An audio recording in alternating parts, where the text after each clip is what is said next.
I'm Anil Kumar, and here is a question on characteristics of functions.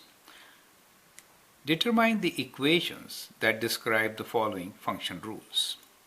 A. The output is 3 less than twice the square of a number. I'd like you to pause the video, copy this question answer, and then look into my suggestion. Part B is the sum of squares of two consecutive numbers. Part C is output is inversely proportional to input. So let's figure out how to write down these functions.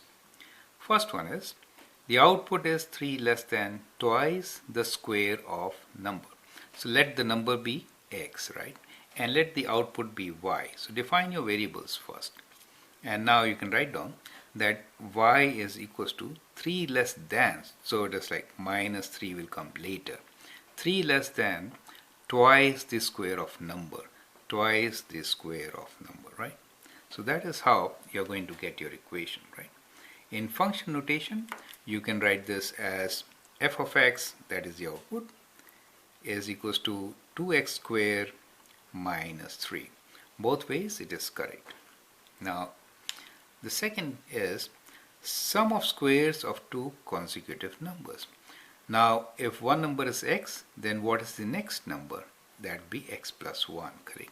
So that gives us the equation. We can say y is equals to sum of squares of two consecutives. Sum of squares of these numbers, x squared plus x plus 1 whole square, right? So that is the equation. At times you can expand and simplify. So let me expand and simplify this. We get x squared plus, here we get x squared plus 2x plus 1, and that gives us the equation 2x squared plus 2x plus 1. So this equation y equals to 2x squared plus 2x plus 1 represents this statement. Now the next one is output is inversely proportional to input. Now what will that be? So let us say output is y, right? And input is x. Now when we say inversely proportional, right? So it means proportional means like this. Inversely means 1 over x. Do you understand? So the equation is y equals to some constant k over x. So that is a reciprocal function for you. So that is inversely proportional, right? If x increases, y decreases. You get an idea, right? If x decreases, 1 over x will increase. So that is what we meant by inversely proportional. Think about distance, time, and speed. If you are relating time with distance and speed, and if distance is constant, like a constant, right? So that is a correlation. We can say time is distance over speed. If you go faster, you can cover the same distance in less time. So time is inversely proportional to speed, right?